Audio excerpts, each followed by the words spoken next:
ನಮಸ್ಕಾರ. ಶಬಾಷ್ public TV. ನೀವೊಂದು ಸವಾಲು ನನಗೂ ಕೊಟ್ಟಿದ್ದೀರಾ. ನಾನು ಮೊನ್ನೆ ಒಂದು ಸ್ಟೇಟ್ಮೆಂಟ್ ಕೊಟ್ಟಿದ್ದೆ. ಈ ಕಾವೇರಿ ಇಶ್ಯೂ ಬಗ್ಗೆ ನನ್ನ ಪ್ರಶ್ನೆ ಮಾಡಿದಾಗ ಒಬ್ಬ ನಟನಾದವನು ಒಂದು ಯಾವುದೇ ಈ ಥರದ್ದೊಂದು ಸಂದರ್ಭ ಬಂದಾಗ ಅವನ ಜವಾಬ್ದಾರಿ ಎಷ್ಟಿರುತ್ತೆ ಅನ್ನೋ ಪ್ರಶ್ನೆ ಬಂದಾಗ ನಾನೊಂದು ಸ್ಟೇಟ್ಮೆಂಟ್ ಕೊಟ್ಟಿದ್ದೆ. ನಾನೊಬ್ಬ ಸಿನಿಮಾ ಕಲಾವಿದ. ನನ್ನ ಡಿಪಾರ್ಟ್ಮೆಂಟಲ್ಲಿ ನಾನು ಎಷ್ಟು ಕರೆಕ್ಟಾಗಿ ಕೆಲಸ ಮಾಡಬೇಕು, ನಾಡಿನ ಸಂಸ್ಕೃತಿಯ ರಾಯಭಾರಿಗಳು ನಾವಾಗಿರ್ತೀವಿ. ಸಿನಿಮಾ ಭಾಷೆ ಜೊತೆಗೆ ಭಾವನೆಗಳು, ಲೈಫ್ ಸ್ಟೈಲ್ಗಳನ್ನ ಕ್ಯಾರಿ ಮಾಡ್ಕೊಂಡು ಹೋಗ್ತಾ ಇರುತ್ತೆ. ಅದನ್ನು ಜವಾಬ್ದಾರಿಯುತವಾಗಿ ನಿರ್ವಹಿಸಿ ಬೇರೆ ಭಾಷೆ ಅಥವಾ ಬೇರೆ ಎಲ್ಲರ ಮುಂದೆ ನಮ್ಮ ಭಾಷೆಯ ಸೊಗಡನ್ನು ಎತ್ತಿಡಿಯೋದು ನನ್ನ ಕರ್ತವ್ಯ ಅಂತ ಭಾವಿಸಿ ಅದ್ರ ಬಗ್ಗೆ ಶ್ರದ್ಧೆಯಿಂದ ಬದುಕ್ತಿರುವಂಥ ವ್ಯಕ್ತಿ ನಾನು.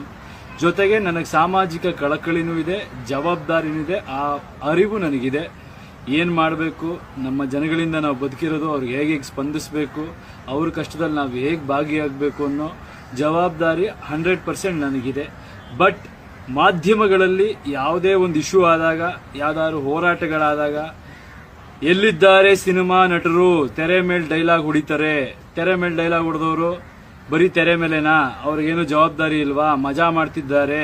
ಶೂಟಿಂಗ್ ಅಂದರೆ ಮಜಾ, ಶೂಟಿಂಗ್ ಅಂದರೆ ಶೋಕಿ ಅನ್ನೋ ಥರ ಪೋಟ್ರೆ ಆಗಿದ್ದ ಕೆಲವು ಸಂದರ್ಭಗಳು ನನ್ನ ಮನಸ್ಸಿಗೆ ನೋವುಂಟು ಮಾಡಿತ್ತು. ಶೂಟಿಂಗ್ ಅಂದರೆ ಅದು ಒಂದು ಕೆಲಸ. ಹಗಲು ರಾತ್ರಿ ನಿದ್ದೆಗೆಟ್ಟು ನಾವು ಕೆಲಸ ಮಾಡ್ತೀವಿ, ನಾವು ದಿನಗೂಲಿಯವ್ರ ಥರ ದುಡ್ಕೊಂಡು ಬದುಕ್ತೀವಿ ಅನ್ನೋ ಒಂದು ಅರಿವು ಜನಕ್ಕೆ ಮೂಡಿಸುವಂಥ ಮಾಧ್ಯಮಗಳು, ಮೂಡಿಸ್ಬೇಕಾದಂಥ ಮಾಧ್ಯಮಗಳು, ನಾವು ಶೋಕಿ ಮಾಡ್ತೀವಿ, ಜವಾಬ್ದಾರಿ ಇಲ್ಲ ಅನ್ನೋ ರೀತಿ ಕೆಲವು ಮಾಧ್ಯಮಗಳು ಪ್ರೋಗ್ರಾಮ್ಗಳು ಮಾಡಿದ್ದು ನನ್ನ ಗಮನಕ್ಕೆ ಬಂದು ನನ್ನ ಮನಸ್ಸಿಗೆ ತುಂಬ ನೋವಾಗಿದೆ.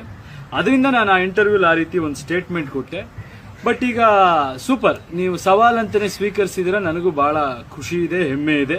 ಎಷ್ಟು ಕೋಟಿ ವ್ಯವಹಾರ ಮಾಧ್ಯಮಗಳು ಕರ್ನಾಟಕದಲ್ಲಿ ಮಾಡ್ತಾ ಇವೆ, ಎಷ್ಟು ಸಿನಿಮಾಗಳು ಮಾಡ್ತಾ ಇವೆ ಅಂತ ನೋಡಿದ್ರೆ ಸಿನಿಮಾಗಳು ಮಾಡೋದಕ್ಕಿಂತ ಹೆಚ್ಚಾಗಿ ಮಾಧ್ಯಮಗಳು ಮಾಡ್ತಾ ಇದ್ದಾವೆ. ನ್ಯೂಸ್ ಚಾನಲ್ ಆಗ್ಬೋದು, ಎಂಟರ್ಟೈನ್ಮೆಂಟ್ ಚಾನಲ್ಗಳಾಗ್ಬೋದು, ಕೋಟ್ಯಾಂತರ ರೂಪಾಯಿ ರೆವಿನ್ಯೂ ಕರ್ನಾಟಕದಿಂದ ತಗೋತಾ ಇದ್ದಾರೆ. ನಿಮಗೆ ಸಾಮಾಜಿಕ ಕಳಕಳಿ ಎಷ್ಟಿದೆ ಅನ್ನೋದು ನಾನು ಟೆಸ್ಟ್ ಮಾಡಬೇಕಿತ್ತು. ಅದರಿಂದ ನಾನು ಈ ಸವಾಲಿಸಿದೆ. ಪ್ರೋಗ್ರಾಮ್ ಮಾಡೋದು ಅಂದ ತಕ್ಷಣ ಎಲ್ಲೋ ಒಂದು ದಿನ ಒಂದು ಚರ್ಚೆ ಮಾಡಿಬಿಡೋದಲ್ಲ. ಒಂದಿನ 1 ಅವರ್ ಚರ್ಚೆ, 2 ದಿನ 1 ಅವರ್ ಚರ್ಚೆ ಅಲ್ಲ. ನಿಮ್ಮ ಸವಾಲಿಗೆ ನಾನು ರೆಡಿ ಇದ್ದೀನಿ. ಮತ್ತೆ ನಾನು ಅದಕ್ಕೆ ಕನ್ಫರ್ಮೇಷನ್ ಕೊಡ್ತೀನಿ, ಕ್ಲಾರಿಫಿಕೇಶನ್ ಕೊಡ್ತಾ ಇದ್ದೀನಿ, ಕ್ಲಿಯರ್ ಆಗಿ ಹೇಳ್ತಾ ಇದ್ದೀನಿ. ಪ್ರೋಗ್ರಾಮ್ ಅಂದ್ರೆ ಒಂದು ದಿನ 1 ಅವರ್ ಒಂದು ಚರ್ಚೆ, ಯಾರನ್ನ ಕರೆಸ್ಬಿಟ್ಟು ಅವ್ರು ಸರಿ ಇಲ್ಲ, ಇವ್ರು ಸರಿ ಇಲ್ಲ, ಅವ್ರು ಕೆಲಸ ಮಾಡಿಲ್ಲ, ಇವ್ರು ಕೆಲಸ ಮಾಡಿಲ್ಲ ಅಂತ ಪ್ರಶ್ನೆ ಮಾಡಿಬಿಟ್ಟು ನಮ್ಮ ಜವಾಬ್ದಾರಿ ಏನಿಲ್ಲ ಅಂತ ಕೈ ಇದು ಮಾಡ್ಕೊಂಡು ಕೂತ್ಕೊಂಡ್ಬಿಡೋ ಥರ ಕಾರ್ಯಕ್ರಮ ಆದರೆ ನಾನು ಬರಲ್ಲ.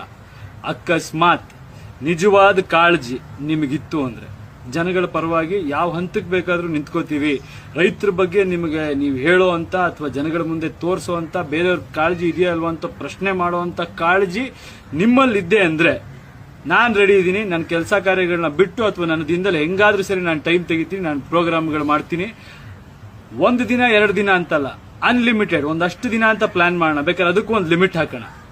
ಎವ್ರಿ ಪ್ರೈಮ್ ಸ್ಲಾಟ್ ಅಲ್ಲಿ ನನಗೆ ಟೈಮ್ ಕೊಡಿ. ಆ ರೈತರ ಸಮಸ್ಯೆಗಳು ಏನೇನಿದೆ ಚರ್ಚೆ ಮಾಡೋಣ. ಅಂಡ್ ಬರೀ ಚರ್ಚೆ ಮಾಡಿ ಅವ್ರು ಮಾಡಿಲ್ಲ ಇವ್ರು ಮಾಡಿಲ್ಲ ಅನ್ನೋದಲ್ಲ, ಪರಿಹಾರನೂ ಕಂಡುಹಿಡ್ಕೊಳ್ಳೋಣ.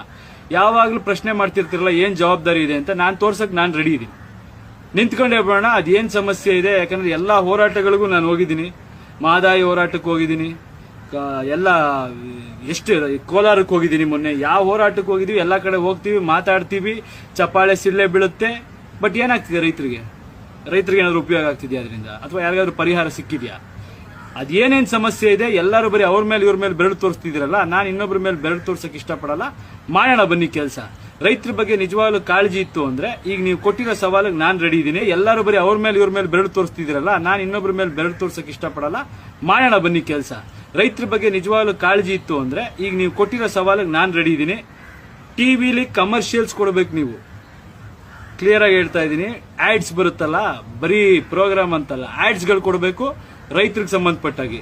ಅಕಸ್ಮಾತ್ ನೀವು ರೆಡಿ ಇದ್ರೆ ಟಿವಿಲಿ ಪ್ರೋಗ್ರಾಮ್ ಎಷ್ಟು ಬೇಕಾದ್ರೆ ಅನ್ಲಿಮಿಟೆಡ್ ಪ್ರೋಗ್ರಾಮ್ ಪ್ರೈಮ್ ಸ್ಲಾಟ್ಗಳಲ್ಲಿ ಬೇಕಾದ್ರೆ ಫಿಕ್ಸ್ ಮಾಡೋಣ. 1 ತಿಂಗಳೋ 2 ತಿಂಗಳೋ ಪ್ರೋಗ್ರಾಮ್ ಮಾಡೋದಾಗ್ಲಿ. Ads, unlimited ads. ಹೆಂಗೆ ನಿಮಗೆ 15 ಸೆಕೆಂಡ್ 20 ಸೆಕೆಂಡ್ಸ್ ಕೊಡ್ತೀರಾ, ಆ ಕ್ಯಾಂಪೇನ್ ನಡಿಬೇಕು, ಆಡ್ಗಳು ನಡಿಬೇಕು. ಅದಕ್ಕೆಲ್ಲ ನೀವು ರೆಡಿ ಇತ್ತು ಅಂದ್ರೆ ರಂಗನಾಥ್ ಸರ್ ನನಗೆ ಭರವಸೆ ಕೊಟ್ರೆ ಐ ಆಮ್ ರೆಡಿ.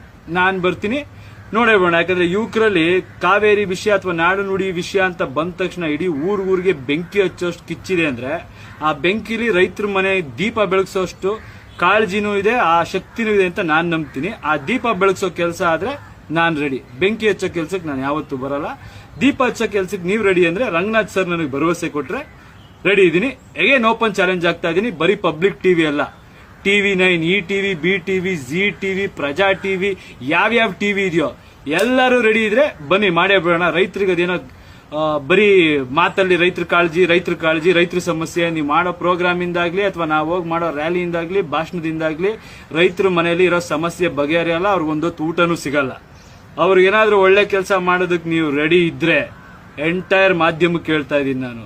ಇದು ಅಹಂಕಾರದಿಂದ ಮಾತಾಡ್ತಾ ಇಲ್ಲ, ಒಬ್ಬ ಕನ್ನಡಿಗನಾಗಿ ಸ್ವಾಭಿಮಾನಿಯಾಗಿ ರೈತಾಪಿ ಕುಟುಂಬದಿಂದ ಬಂದವನಾಗಿ ಹೇಳ್ತಾ ಇದ್ದೀನಿ. ನನ್ನ ನೈತಿಕತೆ ಬಗ್ಗೆ ಪ್ರಶ್ನೆ ಮಾಡಿರೋ ಎಲ್ಲರಿಗೂ ಇದೊಂದು ಸವಾಲಾಗ್ತಾ ಇದ್ದೀನಿ. ಬನ್ನಿ ಮಾಡೋಣ. ಎಲ್ಲಾ ಚಾನೆಲ್ ಅವರು ಏನಾದ್ರೂ ಆಗ್ಬಿಡ್ಲಿ, ನಿಂತ್ಕೊಂಡೇ ಬಿಡೋದಾಗ್ಲಿ. ಇದಕ್ಕೆ ರೈತರ ಸಮಸ್ಯೆ ಏನಿದೆ, ರೈತರ ಹೋರಾಟಗಳು ಏನೇನಿದೆ ಎಲ್ಲದಕ್ಕೂ ಹೋರಾಡೋಣ. ಬಾಯಿ ಮಾತಲ್ಲಿ ನಿಲ್ಸೋದಲ್ಲ. ನೀವ್ ಹೆಂಗೀಗ ಓಪನ್ ಸವಾಲ್ ಕೊಟ್ಟಿದ್ರೆ ನಾನು ಕೊಟ್ಟಿದ್ದೀನಿ, ಮಾಡಿ.